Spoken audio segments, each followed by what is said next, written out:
ہمالیہ کے اونچے برفیلے پہاڑوں کی اوٹ میں ایک چھوٹی سی بستی تھی جہاں ارجن نامی نوجوان رہتا تھا۔ ارجن کے پاس نہ تو زمین تھی نہ ہی کوئی مال و دولت۔ اس کا کل اثاثہ ایک پرانی کلہاڑی اور اس کے بازوؤں کی ہمت تھی۔ وہ صبح سویرے اٹھتا، اپنی بوڑھی ماں کے پاؤں چھوتا اور گھنے جنگلات کی طرف نکل جاتا۔ ارجن کا دل بہت صاف تھا۔ وہ درخت کاٹتے وقت بھی اس بات کا خیال رکھتا کہ پرندوں کے گھونسلے نہ اجڑیں۔ گاؤں کے لوگ اسے قسمت کا مارا کہتے تھے، لیکن ارجن مسکرا کر کہتا، محنت ہی میری قسمت ہے۔ ایک دن لکڑیاں تلاش کرتے کرتے وہ جنگل کے اس حصے میں جا پہنچا جہاں پرانے قصوں کے مطابق طلسمی سایوں کا راج تھا۔ وہاں دھند اتنی گھنی تھی کہ ہاتھ کو ہاتھ سجھائی نہ دیتا تھا۔ جنگل کے وسط میں ایک قدیم نیلا تالاب تھا جس کا پانی ساکن اور شفاف تھا۔ ارجن جب تھک کر وہاں پہنچا تو اسے ایک عجیب و غریب خوشبو آئی، ایسی خوشبو جو نہ پھولوں کی تھی نہ سندل کی، بلکہ اس میں ایک جادوئی مہک تھی۔ ارجن نے جو ہی پانی پینے کے لیے ہاتھ بڑھایا، تالاب کے بیچوں بیچ ایک بھنور بنا۔ اس میں ایک نہایت حسین دوشیزہ برآمد ہوئی۔ اس کے لباس سے ستارے جھڑ رہے تھے۔ اس کی آنکھیں اتنی گہری تھیں کہ ارجن کو لگا وہ ان میں ڈوب جائے گا۔ وہ گلرخ تھی، کوکاف کے بادشاہ کی بیٹی۔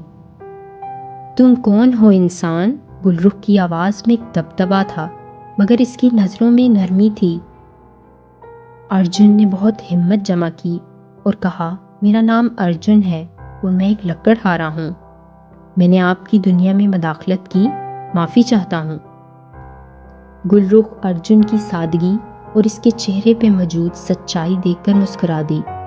وہ جنوں کی شہزادی تھی جو صدیوں سے انسانوں کے فریب دیکھتی آئی تھی، مگر ارجن سے اسے سب سے الگ لگا۔ کئی ہفتوں تک ارجن اور گلرخ کی ملاقاتیں اس تالاب کے کنارے ہوتی رہیں۔ گلرخ اسے جنات کی دنیا کے قصے سناتی اور ارجن اسے اپنی ماں کی کہانیاں۔ محبت نے دونوں کے درمیان موجود نسل اور ذات کی دیواریں گرا دیں۔ ایک دن گلرخ نے ارجن سے کہا، ارجن، میرے والد کو ہماری محبت کا علم ہو گیا ہے۔ وہ تمہیں ختم کرنے کے لیے اپنے لشکر بھیجیں گے۔ میں تمہیں اکیلا نہیں چھوڑ سکتی۔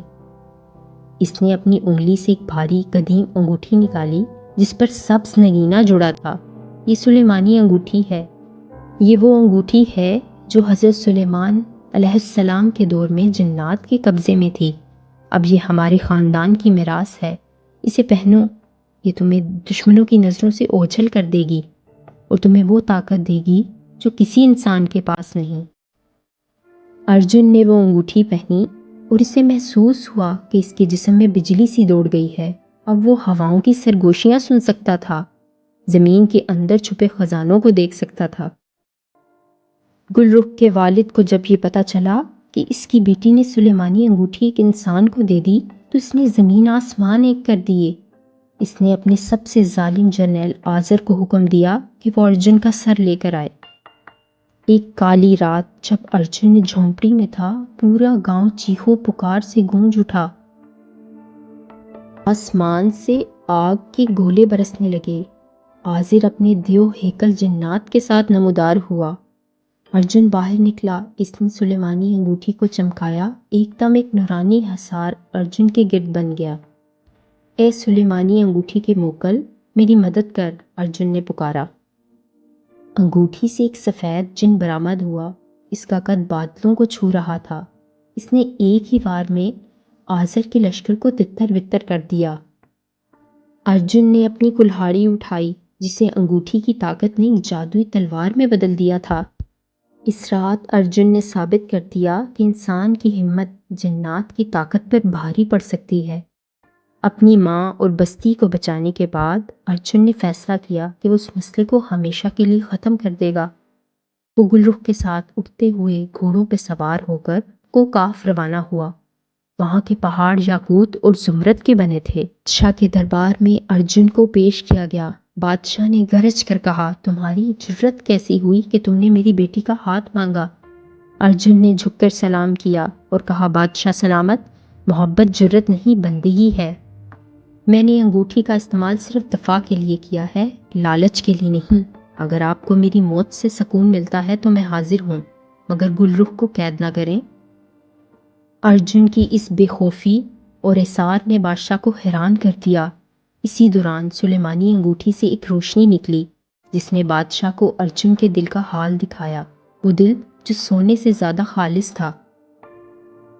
بالآخر بادشاہ نے ہتھیار ڈال دیے۔ اس نے ارجن کو اپنا بیٹا تسلیم کر لیا اور اسے جنات کی دنیا کا محافظ بنا دیا۔ ارجن اور گلرخ کی شادی ہوئی جس میں زمین و آسمان کی تمام مخلوقات نے شرکت کی۔ ارجن نے اپنی ماں کو بھی کوکاف بلا لیا۔ وہ غریب لکڑہارا اب ایسی سلطنت کا مالک تھا جس کا تصور کوئی بھی انسان نہیں کر سکتا۔ سلیمانی انگوٹھی ارجن کے پاس ہی رہی، لیکن اس نے اسے ہمیشہ انصاف اور مظلوموں کی مدد کے لیے استعمال کیا۔ آج بھی ہمالیہ کے چرواہے کہتے ہیں کہ جب چاند پورا ہوتا ہے تو تالاب کے کنارے ایک سایہ نظر آتا ہے۔ وہ ارجن ہوتا ہے جو اپنی جن زادی کے ساتھ اپنی پرانی دنیا کو دیکھنے آتا ہے۔